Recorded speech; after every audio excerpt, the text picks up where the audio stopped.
بسم اللہ الرحمن الرحیم۔ بقول اکبر الہبادی،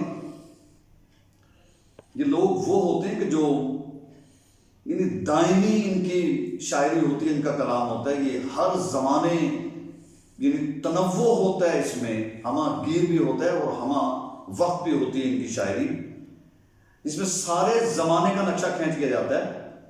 تو یہ ان کے بقول بے پردہ نظر آئیں جو چند بیویاں، اکبر زمین غیرت قومی سے گڑ گیا، پوچھا جو ان سے آپ کا پردہ وہ کیا ہوا، کہنے لگی کہ عقل پہ مردوں کی پڑ گیا۔ اور انہیں کا مجھے ایک شعر اور یاد آتا ہے کہ نئی تہذیب کے منہ پر ایسا تھپڑ رسید کر کہ حرام کی زادی کا حلیہ بگاڑ دے۔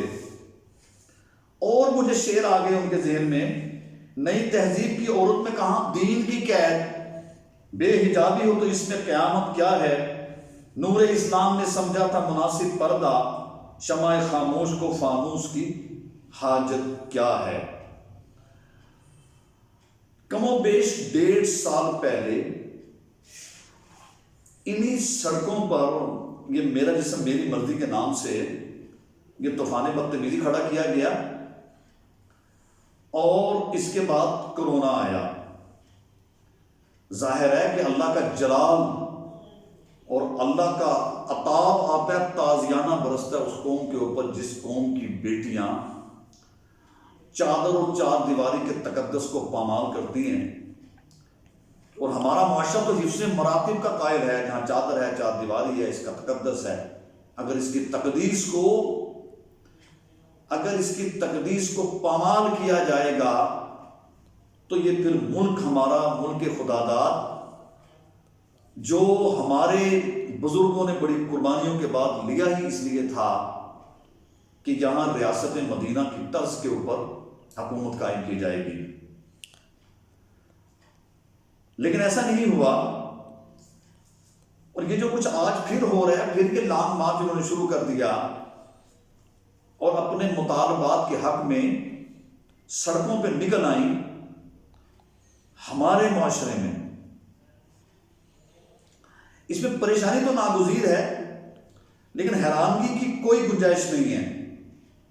ہر عمل اپنے ارتقائی مراحل سے گزرتا ہے اور اپنے منطقی انجام تک پہنچتا ہے۔ یعنی ہم لوگ 0 سے سٹارٹ لیتے ہیں اور پھر ہم دیٹ از اسینڈنگ آرڈر، اور پھر 100 تک پہنچتے ہیں، ہم نیچے سے اوپر جاتے ہیں۔ جو دنیا میں تنظیم حقوق نسواں کے نام کے اوپر، حقوق انسانی کے نام کے اوپر دوسرے ملکوں کی معیشت کو سنبھالا دینے کے لیے، ان کو سہارا دینے کے لیے فنڈنگ کرتے ہیں، ظاہر ہے ان کے مقاصد کچھ اور ہوتے ہیں، وہ کچھ سنجیدہ نہیں ہوتے، وہ کہ ہمارا درد نہیں رکھتے، بلکہ اپنے عزائم کی تکمیل چاہتے ہیں۔ ان حقوق انسانی کے عقب میں اس میں فحاشی ہوتی ہے، اس میں بے حرمتی ہوتی ہے، اس میں مقدس جذبوں کو داؤ پر لگایا جاتا ہے۔ یہ آج اسی کی عکاسی ہے جو ہمیں سڑکوں پر نظر آ رہی ہے۔ افسوس کہ ہم لوگ قاری ہیں، قاری مختلف بھیانک قسم کی لٹریچر کے، لیکن تاریخ سے بالکل ہمارا کوئی واسطہ نہیں ہے۔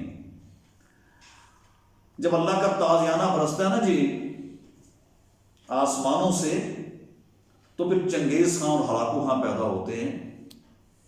وقت کی کمی کے پیش نظر نسیم حجازی کا ناول وہ پڑھ لیا جائے، اندھیری راستوں کے مسافر، کہ کیسے یورپین تمدن نے اس وقت کے مسلمانوں کو ان کی جو عسکری طاقت تھی اس کو داؤ پر لگا کر ختم کروا کے، اور پیسوں کے ڈالر کے اس زمانے میں ڈھیر لگا دیے، اور آستہ آستہ سب کچھ کھینچ کے، اور پھر اس کا جو حال کیا وہ ساروں کے سامنے ہے، کیسے دریاؤں کے رنگ سرخ ہوئے تھے، اور یہ سارا کچھ ہمارے سامنے، اس کو ہمیں ضرور پڑھنا چاہیے۔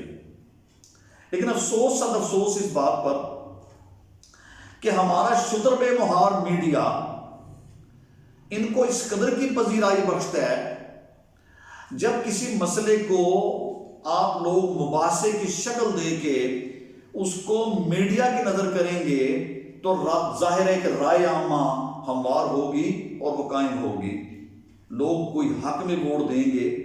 اور دنیا میں کہیں ایسا بھی دیکھا ہے کہ کسی کا میڈیا بغیر قدغن کے گورنمنٹ کے چل رہا ہو اور جو ہمارے سینسٹیو ایشوز ہیں ان کو زیر بحث لایا جائے؟ لیکن ہمارے ہاں تو بہت سے ہمارے اینکر ایسے ہیں جو بامر مجبوری شاید اسلام کا نام لیتے ہیں، ادروائز وہ اپنے ذہنی خباثت کو ان کو ایکسپوز کرنے کا بہترین موقع مل جاتا ہے، جو کہ سرے سے پاکستان کے وجود جو اس بنیاد پر قائم ہوا تھا کہ دو قومی نظریہ اسلام ہی ہمارا متاع غرور ہوگا۔ بڑے افسوس کی بات ہے، اور ایسا معاشرہ جو دعوے دار ہے ریاست مدینہ کا، اور پھر یہ عورتیں جب کسی مباحثے میں حصہ لیتی ہیں، مغربی تمدن زدہ عورتیں، زنگ آلودہ عورتیں، اخلاق باختہ عورتیں، یہ عشر عشیر بھی نہیں ہے ہمارے پورے معاشرے کی عورتوں کا۔ الحمدللہ ہمارا خوبصورت ایک معاشرہ ہے جن کو گہنا دیا جاتا ہے ان اوباش عورتوں کی وجہ سے۔ میں صرف یہ کہنا چاہتا ہوں کہ دیکھیں، انہیں بڑے طریقے سے، بڑے سلیقے سے اسے مباحثے کی شکل نہ دیجیے۔ اگر انسان کی ہر منفی خواہش کی عکاسی ہونا لازمی ہے تو دنیا کا وجود جو ہے اس بے مقصد ہو جاتا ہے۔ اللہ پاک نے ہمیں پیدا کیا ہے کسی مقصد کے تحت، الذی خلق الموت والحیات لیبلوکم ایکم احسن عملا، اس پہ کنسنسس کروایا جائے۔ کیا آپ لوگ جو عورتیں نمائندہ بن رہی ہیں پورے معاشرے کی عورتوں کا، کیا آپ اللہ کو خالق مانتی ہیں، جانتی ہیں کہ نہیں دنیا میں کسی مقصد کے تحت ہم آئیں، اس پہ کیا ان کا جماؤ، ان کا اجماع ہے کہ نہیں؟ اگر نہیں تو ان سے بحث نہ کی جائے اور ان کو کسی اور دیار بھیج دیا جائے جہاں یہ کھل کھلا کے اپنے جذبات کی عکاسی کریں۔ لیکن افسوس اس سے بھی بڑھ کر یہ ہے کہ ہم لوگ گوروں کی زبان سے اس قدر کا متاثر ہو چکے ہوئے کہ ہم نے معاشرے کو کئی حصوں میں تقسیم کر دیا ہوا ہے۔ یہ جب ٹی وی پہ آتی ہیں یا وہاں رہتی ہیں، وہاں سے آتی ہیں اس دیار سے، تو چونکہ انگلش ان کا مطمع نظر ہوتا ہے، اس کی وجہ سے یہ جو بھی بات ہوتی ہے اس کو بول کے اونچا، اس کو اپنی بات کو منوانا کا یہ طریقہ ہوتا ہے کہ انگلش اسٹارٹ، اس کے پیچھے دلائل نہیں ہوتے، برہان نہیں ہوتا، استدلال نہیں ہوتا۔ What is English? Not justification. It leads to disaster. It is just only a language, not a knowledge. Just to exchange your views. اس کے علاوہ یہ کیا ہے اس میں چھپا ہوا؟ اور ہمیں اس کمپلیکس کا شکار نہیں ہونا چاہیے۔ We must not submerge our boats into the ocean of the complex. Where you confide yourself, definitely that language you have to get. کون سی ایسی آفت آ گئی؟ انشاءاللہ اس پہ بھی ہم کام کریں گے تاکہ ہم انفیریٹی کمپلیکس سے نکل جائیں، اور جو ہمارے لوگ بیچارے ان سے متاثر ہو کر دباؤ کا شکار ہو جاتے ہیں، اور اس جذبے کے تحت کہ یہ صرف اور صرف یہ not knowledge, it's the education, not education, but it is a language, and inshallah I will try my best level just to snatch that language from these type of the ladies. میں will try my best level later on inshallah. میں یہ بھی session شروع کروں گا تاکہ اس سے باہر آیا جائے۔ وہ ہے نا حامدہ چمکی نہ تھی، انگلش سے جب بیگانہ تھی، اب ہے شمع انجمن پہلے چراغ خانہ تھی۔ جب انگلش آ جاتی ہے مجھے سمجھ نہیں آتی کیوں ہمارے پاؤں زمین پر نہیں ٹکتے، کیوں ایسے ہوتا ہے؟ اور ہمیں یاد رکھنا چاہیے کہ جب آپ صلی اللہ علیہ وسلم ایک مہم کی سرکشی کے بعد، اس کی سرکوبی کے بعد واپس تشریف فرما تھے، تو راستے میں حضرت عائشہ سیدہ عائشہ صدیقہ کا حال گم گیا۔ بڑا لمبا واقعہ ہے، بہتان تراشی ہوئی، آپ صلی اللہ علیہ وسلم کس قدر کے مغموم ہوئے کسی بھی انسان پر یہ جو بہتان تراشیاں ہیں، یہ جو الزامات ہیں، یہ انسان کو عرش سے فرش پر لے آتے ہیں۔ صحابہ 2-3 تک اس کے نرغے میں آگے، اس کے پریپیگنڈے میں، یہ یہودیوں کا پھیلایا ہوا پریپیگنڈا تھا۔ آخر حضرت عائشہ، سیدہ عائشہ فرماتی ہیں، جو پوری کی پوری قیامت کی صبح تک پوری دنیا کی ماں ہیں، ازواج مطہرات میں ان کا بڑا مقام ہے۔ اور عورتوں کو کم و بیش سارا دین، ہمارے مسائل، روزمرہ کی زندگی کے ازواجی مسائل، یہ سارے سیدہ عائشہ سے ملتے ہیں ہمیں۔ تو ہماری لیڈیز کو تو ان کا رہین ہونا چاہیے کہ جو علم کے سوتے پھوڑتے ہیں، یہ وہاں سے، اس کا سورس وہاں پہ ہے، وہ ہے منبع۔ تو وہ فرماتی ہیں کہ جب حضرت یوسف پہ بہتان لگا تو بچے نے گواہی دی، بی بی مریم پہ بہتان لگا تو بچے نے گواہی دی، انی عبد اللہ، مجھے اعزاز حاصل ہے کہ مجھ پر بہتان لگا، تو اللہ نے گواہی دی، سورہ نور نازل فرما دی۔ ہمیں قرآن پاک کی سیاحت کرنی چاہیے، صرف اور صرف ثواب کی نیت سے نہیں، یا سورہ یاسین کو اس لیے نہیں پڑھنا چاہیے کہ یہ بندہ، یہ تو اس کے فضائل ہیں کہ بندہ جب فوت ہو رہا ہو تو اس کی نزاع کا وقت آسان ہو جائے، اس لیے نہیں کہ ان کے فوائد بہت ہیں، وہ تو ملیں گے آپ کو۔ ہمیں اس لیے قرآن پاک کی سیاحت کرنی چاہیے کہ یہ ہمارے لیے ہدایت کا سرچشمہ ہے، قرآن سننا کامیابی کا ضامن ہے ہمارا، اس کو دیکھنا چاہیے۔ سورہ نور کو ہماری لیڈیز کو پڑھایا جانا چاہیے۔ اس میں اللہ رب العزت نے زندگی کی یعنی سارے آداب بیان کر دیے، اور اسی سورہ نور کا یہ اعجاز ہے کہ عورتوں کے حقوق کا تعین کر دیا کہ اگر آیا جائے کسی کے گھر میں تو سلام کیا جائے، نہ کیا جائے، کیا پتہ عورت کہیں سے نکل آئے، وہ کس حال میں ہو۔ عورت کے باہر نکلنے پر کوئی قدغن، کوئی پابندی نہیں ہے اس کی ایجوکیشن حاصل کرنے کے اوپر، لیکن یہ باہر نکلے تو اس ادا سے نکلے کہ ادائیں نہ دکھائے کسی کو، تاکہ مرد کی رغبت نہ ہو۔ پائل کی پازیل جو ہے پاؤں کی، اس کی یہ پازیل کی جھنکار نہ سنا ہی دے کسی کو۔ اس سے یہ ظاہر ہوتا ہے، that is a scientific approach, اس سے یہ ظاہر ہوتا ہے ان چیزوں کو منع کیا گیا تاکہ رغبت کا باعث نہ بن جائے اور گناہوں کے دریچے نہ کھول دیے جائیں۔ چاہے جائے کہ عورت کو یہ اجازت دی جائے کہ اس کی فطری جبلتی خواہشات کی تکمیل کے مواقع دیے جائیں اور اسے اجازت دی جائے۔ ہرگز ایسا نہیں ہوگا، ہرگز ایسا نہیں ہوگا۔ یہ دنیا جو ہے یہ دارالعمل ہے، یہ جانوروں کا معاشرہ نہیں ہے۔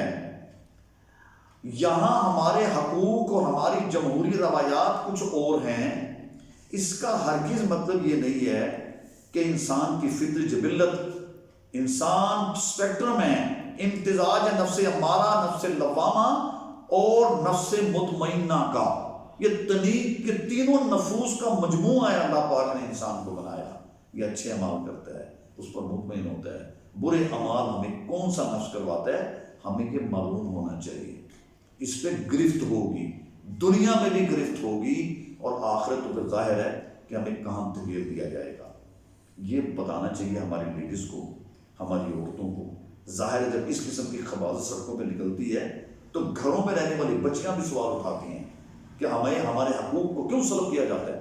ان بچیوں کو سمجھایا جائے، ان کو بتایا جائے کہ یہ انسان کسی مقصد کے تحت دنیا میں آیا ہے، اس کے ہر منفی خواہش کو پورا کرنے کا اللہ پاک نے نکاح کا ذریعہ بنایا، ایک عقد کا طریقہ بنایا ہے، اور اس سے آپ کو چلا جائے گا تو پھر ہمیشہ کی آپ کی کامیابی آپ کا مقدر بن جائے گی۔ ان کو پروان چڑھایا جائے، اس کے بارے میں بتایا جائے، اور قطعاً ان کی بات کو تسلیم نہ کیا جائے، نہ مباحثے کا حصہ بنایا جائے۔ انہیں بتایا جائے کہ زندگی کے مقاصد ہمارے کیا ہیں، یہ ہمارا پڑاؤ، اور یہ نہیں آج اگر ہم اپنے منفی جذبات پر پاؤں رکھیں گے تو انشاءاللہ ہمارا اگلا قدم جنت میں ہوگا۔ ان کی کسی بات کو عجیب بات ہے کہ ایک ضیاء کا دور تھا کہ جب ٹی وی اینکرز کے سروں سے آنچل سرکتا تھا تو اس کو اجازت نہیں تھی ہوتی خبریں پڑھنے کی، اسے کہہ دیا تھا کہ اللہ را لڑشا۔ آج عجیب معاملہ ہے کہ ٹی وی اینکر کے کسی میڈیا کی جو خواتین ہیں بیچاریاں، ان کی مجبوریوں سے ناجائز فائدہ اٹھایا جاتا ہے، ان کی معاشی بدحالی کی وجہ سے، اور معاملہ بالکل الٹ ہو گیا کہ سر پر دوپٹہ لینا جرم عظیم ہے، ضمانت اس کو ملے گی نوکری کی کہ جس کے سر پر دوپٹہ نہیں ہوگا۔ تو یہ جو چیزیں ہیں یہ رغبت دلاتی ہیں انسان کو گناہوں کی طرف، اور اللہ نے فرمایا کہ جو آنکھیں شیطان کے تیروں میں سے 2 تیر ہیں، اس لیے ہمارے اندر کے جذبات اور دونوں باہر کے جذبات، ان کا بڑی خوبصورتی سے اس کا اظہار ہونا چاہیے۔ اور میں اسی کے ساتھ یہ ختم کرتا ہوں اپنے اس بیانیے کو کہ ہماری جو گھریلو عورتیں ہیں قطعاً پریشان نہ ہوں، جو یہ بچیاں نکلی ہوئی ہیں یہ کن کی اہلہ کار ہیں اور ان کا کون سا یاد ہے، کون انہیں لے کے آتا ہے، تو ان کی بے حکمی کی جائے۔ یہ جو ہیومن رائٹس کے نام پر ان کو اس طرح برملا اظہار کرنے کا موقع مل رہا ہے، اس پہ قدغن لگایا جائے۔ خدا کرے ہماری معیشت اتنی مضبوط ہو جائے کہ ہم لوگ ان کے آگے کاسہ گدائی مت پھیلائیں۔ اللہ حافظ۔